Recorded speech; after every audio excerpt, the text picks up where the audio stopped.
Halo teman-teman, kami dari kelompok 6 yang beranggotakan Siti Syarah, Kartika Wulandari, dan saya sendiri Aam Kurniasih. Pada video ini, kami akan mempresentasikan materi kegunaan implikatur, peranggapan, entailment, dan inferensi. Video ini merupakan salah satu tugas dari mata kuliah pragmatik yang diampu oleh Ibu Niwayan Ayu MPD. Yuk langsung saja ke materinya, disimak baik-baik ya. Implikatur. Konsep implikatur pertama kali dikenalkan oleh Grice pada tahun 1975. Beliau berpendapat bahwa sebuah tuturan dapat mengimplikasikan proposisi yang bukan merupakan bagian dari tuturan tersebut. Proposisi yang diimplikasikan di dalam studi linguistik lazim disebut implikatur. Terkait hal tersebut, maka implikatur adalah penganalisisan makna yang tersirat berdasarkan versi mitra tutur. Dalam percakapan sehari-hari juga sering terjadi bahwa suatu proposisi dapat mengimplikasikan proposisi yang lain, sehingga ujaran penutur sering ditafsirkan lain oleh penutur. Dengan demikian, penutur kadang-kadang harus mengulang ujarannya agar dapat dipahami oleh penutur.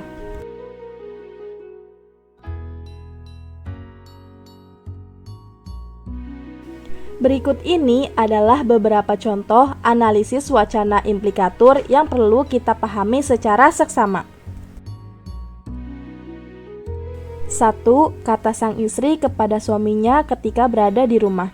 Sarapan sudah tersedia, Pak. Kedua, kata sang suami kepada istrinya ketika duduk berdua. Dingin sekali, Bu. Ketiga, dosen berkata kepada para mahasiswa ketika sedang mengajar di kelas, panas sekali di ruangan ini, kan?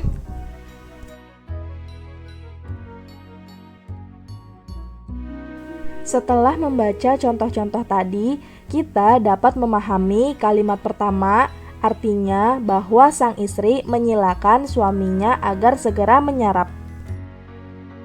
Kemudian kalimat kedua, ujaran itu dapat berimplikasi bermacam-macam, antara lain bahwa agar istrinya menutup jendela. Mungkin juga agar istrinya membuatkan minum atau makanan hangat.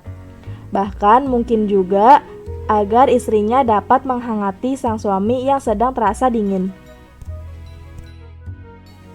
Lalu kalimat ketiga artinya bahwa mahasiswa agar dapat membuka jendela, atau kalau ruangan berpendingin, mahasiswa agar dapat menghidupkan mesin pendingin ruangan.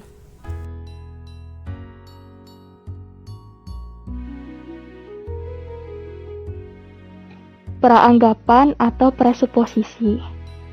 Presuposisi merupakan suatu hal yang diasumsikan oleh penutur sebagai kejadian sebelum menghasilkan suatu tuturan. Yang menghasilkan presuposisi adalah penutur, bukan kalimat. Bisa dikatakan, peranggapan atau presuposisi ini sama halnya dengan sebuah asumsi yang dilakukan oleh penutur.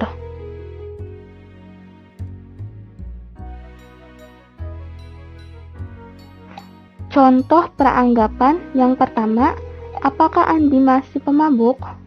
Jika seorang penutur mendengar pertanyaan kalimat ini, maka ia akan memiliki asumsi atau peranggapan jika Andi adalah seorang pemabuk pada masa lalunya. Contoh yang kedua, Andi masih seorang pemabuk. Peranggapan dari kalimat ini ialah jika Andi merupakan seorang pemabuk sejak dahulu hingga kini.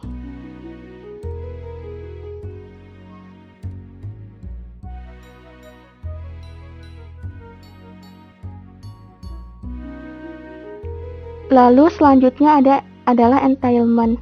Entailment merupakan sebuah kegiatan menganalisis hubungan antara tuturan dengan maksudnya dan bersifat mutlak.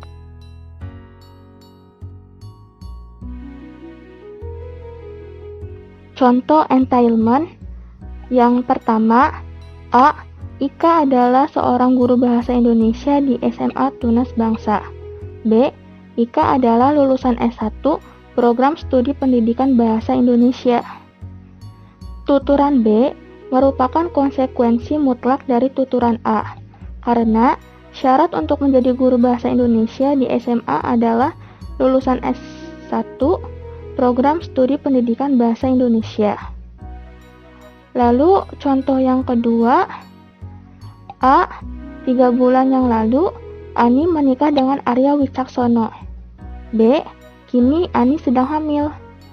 Sama seperti contoh sebelumnya, kalimat B ini merupakan sebuah konsekuensi mutlak. Karena wanita yang sudah menikah kemungkinan bisa hamil. Inferensi merupakan proses logis konseptual dalam menarik makna atau proposisi kesimpulan dari ungkapan berdasarkan konteks. Inferensi dapat terjadi jika proses yang harus dilakukan oleh pendengar atau pembaca untuk memahami makna secara harfiah tidak terdapat pada tuturan yang digunakan oleh pembicara atau penulis.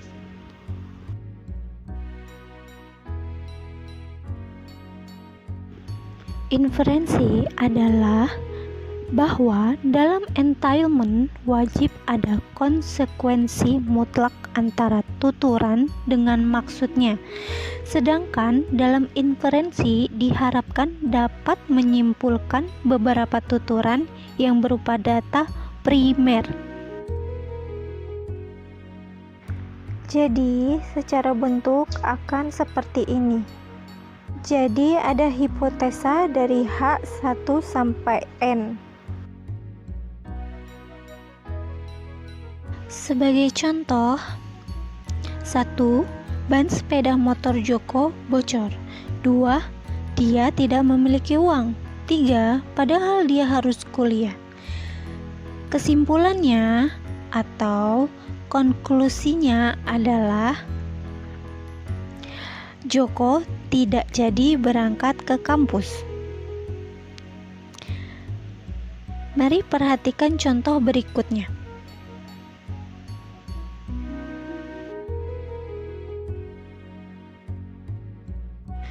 Yang pertama adalah Tunjang Sampurna akan mandi di rumahnya. 2. Listrik sedang padam. Nah, di sini ada yang dinamakan pernyataan tunggal.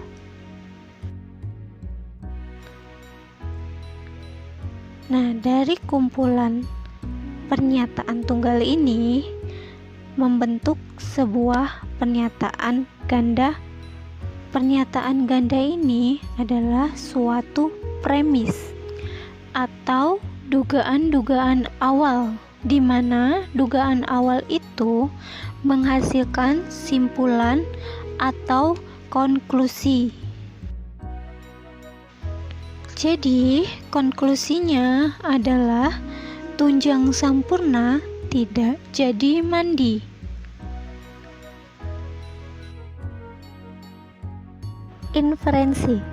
Inferensi yang kesimpulannya ditarik dari 2 atau lebih premis.